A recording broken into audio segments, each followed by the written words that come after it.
UFL, man. How's your trips? Spring Stock Days post live stream? I mean, the live stream was fun.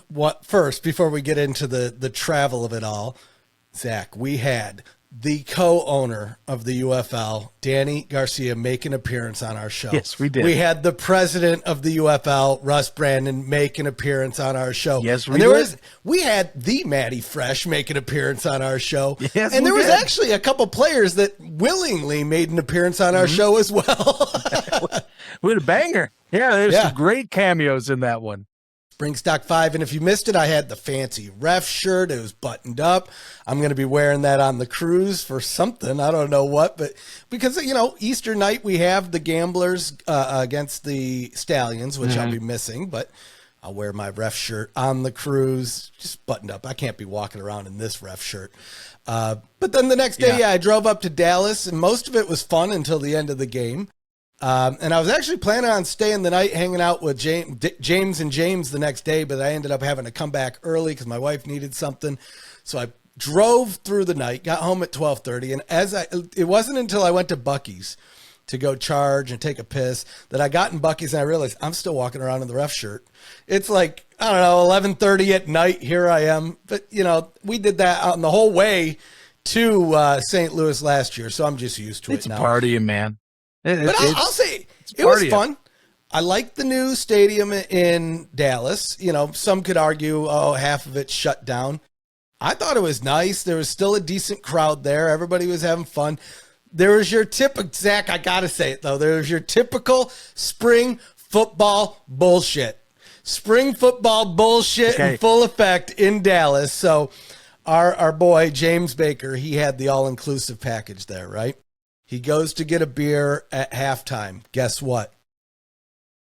They're closing down. Not only are they closing down, all the merch stands are closing down. All of it's closing down because there was some kind of miscommunication where they were saying, where they thought they were told they could leave at 5, but really the league was telling them that they could start shutting down 5 minutes till the end of the quarter.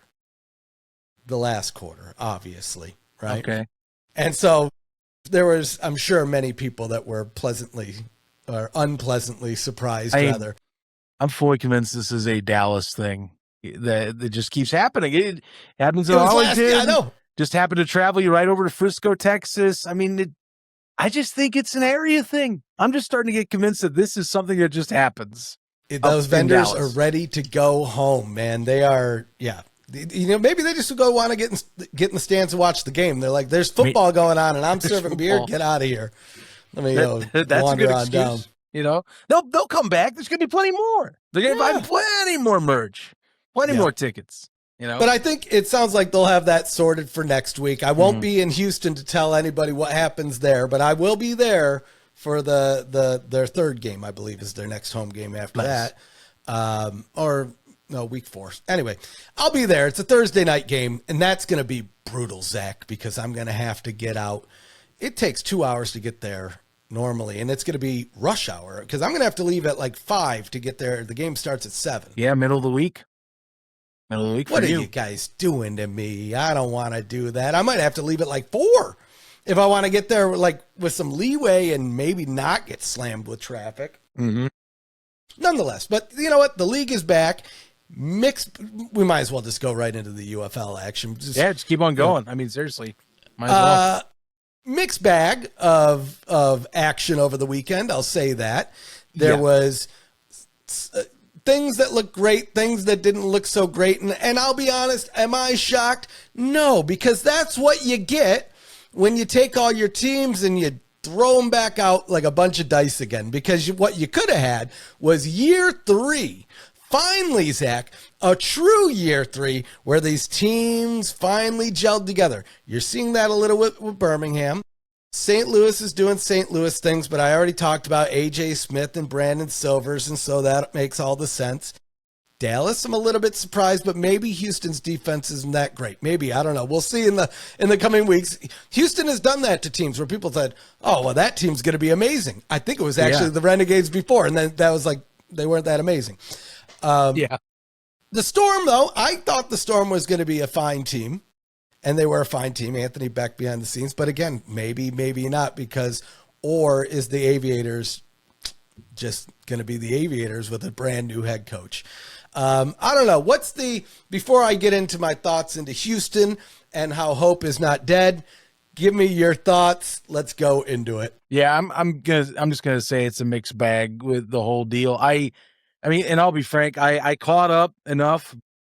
Look, I as you know, I'm much more detached from this than I have in years past. So like, I did keep up. I did re-up on plenty of the stats and whatnot, and on the highlights and whatnot for games I didn't get to fully watch. Or I mean, it was it was roughish for me to watch with some of the stuff for this opening weekend.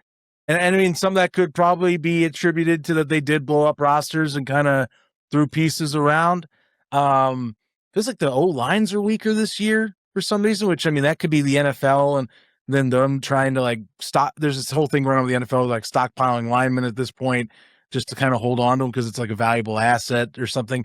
Almost like their version of like gold or silver for hyperinflation or whatever. Yeah. But it's like, it's almost like it felt like it trickled down to the league, which that could be first week jitters, but like watching DC give up, it was 6 sacks as well on the opening week. Actually 7. I'm looking at this right now. That feels completely abnormal. And they were held scoreless. Second half was kind of crazy to me. Other stuff that stuck out. And we kind of talked about this on Spring Stock. I was kind of surprised that at the low thoughts on Dallas, because they came out of the gate. I didn't know Austin Reeves was going to be as good, but I knew damn well Rick Neuheisel was going to be a better coach than Bob Stoops. And I was amazed that we had sentiment that it was going to be a downgrade around. Yeah, but you got to remember who a third of the audience was in that Spring Stock, where I would never admit anything other than Houston supremacy. So I mean, I'm just talking out loud because that was probably the one I'm like, look, Houston is my team, but I wasn't surprised. I'm going to be frank. Third highest scoring team of the weekend, though. And for a second, we were the second highest scoring. I mean, true. Can't deny that. We put up 17, baby. Mm-hmm. Put up that went all in on that comeback effort. It was pretty good. If our defense was a little bit better and we held them to 16, we would be having a whole different conversation right now. Yeah, right. Maybe next week. We'll see. Look, my only other thought was, and I'm just going to throw this out here too, rewatching the highlights and all that. I'm going to be frank. This is one of those years where I'm like, yeah, you know what? I'm glad if I don't got to watch every week, because the ESPN broadcasts are still the worst thing on television. Even the highlights do not hide well how bad these things are to watch or listen to. As soon as the gambling analysis came out, I was like, oh my God, thank God I didn't have to watch this live, because this is so cringeworthy to listen to on television, to do it with that. And then they have the damn behind the center camera. And like, it's just, ESPN sucks at spring football. And it's just not going to change. It's not even just spring football, because they also do the thing with the huge bottom ticker, right? To where it takes up like part of your screen. And let's talk about last night's game, if you can find it. So it's supposed to be on ESPN, but then it gets bumped to ESPN News. But then for a second it was on ESPN2, but then it went over to ESPN, but then it went back to ESPN News. I was like, where the fuck is this game? I had to keep bouncing around to find the game. And come on now. I get it. That's what you have to do. You're not the NFL. You're going to get moved around a bit. My other takeaway on the weekend was, okay, cool. St. Louis, they got their logo at midfield. Great. Yep. Orlando, they got a logo at midfield. For ants, Zach. What are these logos for ants? I mean, with Orlando at you know what you could do? Here, I'm going to give you a free idea. Refs, free ideas. Remove the word storm under the logo, because at least if you're going to have it that small, you'll get the logo, the full, because then it's just, it's a logo for ants. And then, the other, you know what? At least they have a logo, because it looks pretty boring and pretty plain when you look at Louisville and Dallas. It's just, not even the end zones are painted. And I get it. The soccer teams. Who cares? The trade-off with MLS stadiums is what I'm seeing, because that was the thing. They're not going to let you paint too much. So you got to go with what you can. I do find that hilarious, though. Every iteration or new league we've had, it's like the main logos in the middle have to shrink for some reason. I'm curious. I don't know. It's a strange trend to have happen every single time. Let's see what they do in DC. Yeah, well, I'm curious what's going to happen in DC, because DC has had multiple variations of the paints. Yeah, they have. And are they now going to go paintless? Or are they going to have like a miniature logo in the center? Well, we'll find out next weekend. Soon. With Gucci Mane. Gucci Mane! You're getting owned, Gucci Mane! Yeah. But I love you posted that meme on the... So good. Like, I love it. One of my top American Dad moments is just Klaus calling Gucci Mane on his cell phone. I think I heard before, but then I just heard again, and I was like, oh, yeah, that's right. American Dad is coming back. Is that right? It's on Fox right now. It's on right now? Yeah. That's crazy. It is currently new episodes. I think like a few in now. But are they any good? I haven't watched actually any. It's funny. I have access to that. Haven't sat down and watched it. But I mean, I like it better than Family Guy personally. We can dive into that at some point if you ever want. Yeah. But I don't know. The UFL stuff, I guess, to finish up. I mean, I chalk up some things to week one, but I'm curious because, like I said, I felt like it was rougher this year to start. So I'm just putting my 2 cents on that, and we'll see how things change. Fascinating thing though, and you might have seen this before we jumped on. Got a little curious. Looked up some stats. I wanted to say what was the scoring averages and the point and the margin of victories for week ones from 2019 through now. And I can already tell you're trying to pull this up, but I'll keep speaking while I'm speaking on this. This is the second year in a row the UFL has gotten 36.5 as the average per game total scoring in week one, which now continues a trend where they've stayed basically within 36 to 37 points for 3 straight years. And there it is. But it's fascinating. Week one. Yeah. Our old league we used to cover has both the lowest and highest margins. That 2023 season kicked off really fast too, by the way, for the USFL. But, look at the other ones too, XFL 2020 and 2019, pretty close. And if we just run off this stat too, of only just like 38 points apiece, it looks like it's reasonable, right? And then you go over to the margin of victory. I love this. Holy crap. 1.3 was the margin of victory back in 2019.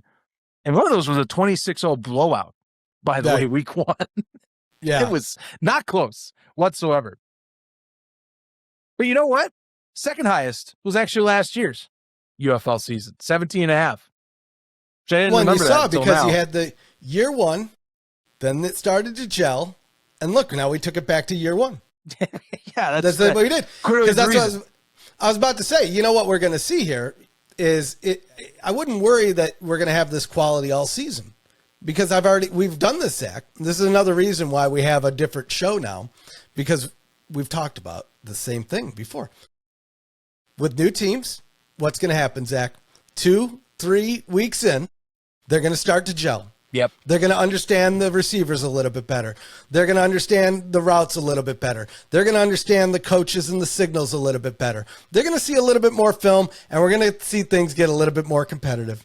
But here we are again.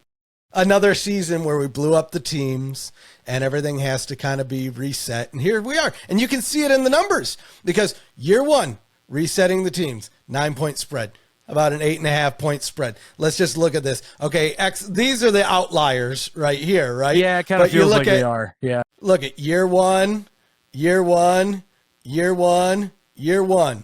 Yeah, it climbed a little bit, but it's still within a 7 to 9 point margin. Right. And honestly, if you go back to the total points, this is one that I was surprised by because what was one of the messages all off season that we're going to have more points, more scoring. And we've heard this every other year, but it's hilarious. Exact same average per game to start week one. And I thought that was fascinating to me is that it's been that consistent and we've had rule changes supposedly to lean into even more so in the last 3 seasons to get more scoring, more points, no punting on 4th downs inside the 50 anymore, no coffin kicks, 4-point field goals from the 60. Exact same result. Yeah. It's interesting. Yeah. Now, will that continue through the year? I'm going to build out the statistic for our show and moving forward. But fascinating how it's week 1 is pretty much matching the last 2 years of the UFL and damn near half a point. Yeah, it is. It is pretty insane. I'll say this, just we're wrapping up, but a couple things on UFL. I wasn't sure if I'd be a fan of the no punting after the 50. I don't know, man. It just feels like a rule that they put in there to make a rule after seeing it in execution. And there's just this angst as a fan. Maybe it's because of the team I was rooting for, where I'm like, oh God, dude, just lose some yards. You're better off losing 5 yards, right? Like, you know what I mean? Well, so the loophole is you can't lose it and punt once you get past the 50, which is even worse. So you're locked in to a punt once you get past it, like without through your down and distance. So, I of what I've watched of it, they did create a few moments, I'll admit, but I mean, I don't know. That's one of those rules I could live with or without. You can tell they're trying to incentivize it for the 4.60 yard, where it's like, well, you're not totally out of it, because if you take that risk, you get 4 points if you don't punt. There were some teams that took a bit of that risk, but I don't know.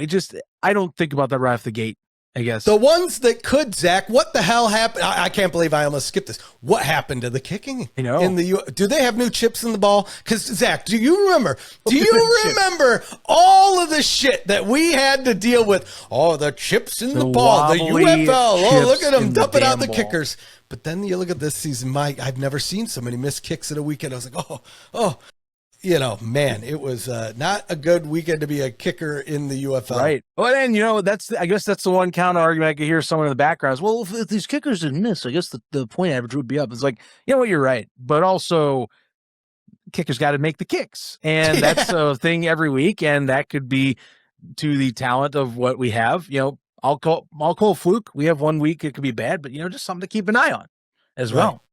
Now, the only other thing I have to say about the UFL is I got so many questions. I got so many pings. Everybody, let's do a check on the ref. Was anybody see? All of that. You get I think every year it's been a tradition so far that you get a wellness check after week 1 or so, or a bad beatdown. Yeah, well, I got a lot of them. I got a lot of them this weekend, and here's what I'll have to say for all the other thousands and thousands, what am I saying? Millions and millions of gamblers fans out there. I wouldn't worry. 12-0 is still on the table. You want to know how, Zach? Clearly, we're going to win the first game of the next season. We're probably going to win all of next season, too. I've been saying 12-0. I've been meaning like 24, 36, how many ever, and we let the Dallas Renegades win that first game. You know how I know? We're the 3rd highest scoring team in the league. That doesn't happen by fluke. That doesn't happen by accident. This was a you need a well-adjusted team to score the 3rd highest amount of points and lose. That's what you need. Yeah. And you need a coach with a good strategy, because here's what's going to happen. Dallas is going to go into this next week thinking they're the man dog.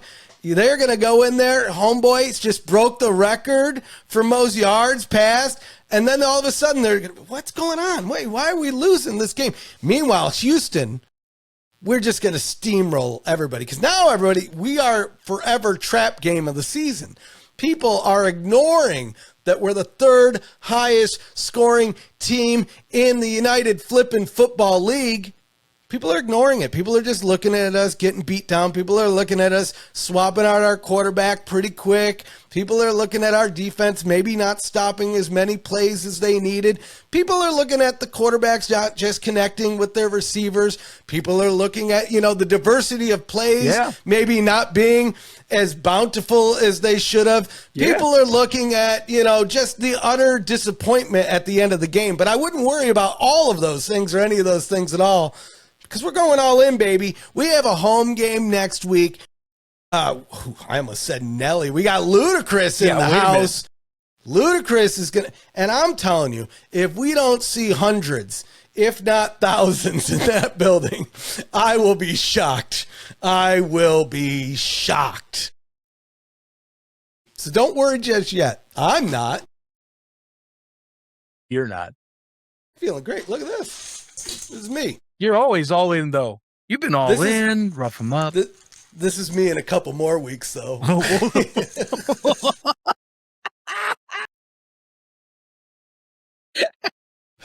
Yeah. I feel the presence of a Silicon Valley CEO over my shoulder. Yeah. Uh-oh. It feels a little hot in here. Yeah. Yeah. You know what? Though, all in, baby. I'm still on your side. Remember, that is my team this year. 12-0. We're going the distance. This was a tune-up week. We reset. Week 2's upon us, and we're going to go into town, and we're going to have a grand old freaking time as we take on the Birmingham Stallions in our home turf. Are we the kryptonite to the Stallions? Damn right we are. The answer is always yes. Next week is our week. The beginning of 12-0 starts then. Here we go. I have a bone to pick with the damn Orlando Storm admin. They said 12-0 starts with 1-0. No. Don't steal my lines. No. I'm the only one that's allowed to say 12-0 around here, buddy. But you know what? Fine. But don't do it again. Don't do it again. You gotta be careful. That's a slippery slope. Yeah. Slippery slope, man. You don't mess with the refs. Well, I guess the refs principle. Oh, is it a law of the ref? Everything's refs law. After refs law died, everything's now refs law.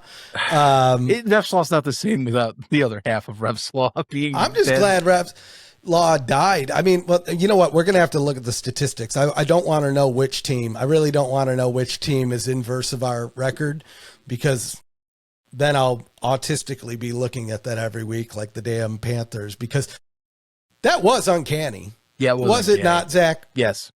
This is why I shouldn't say things, because Absolutely. I say things and then they happen. I don't know why. It makes me think sports are rigged. It really does. They're like, oh yeah, you think this is funny, ref? How funny is it now?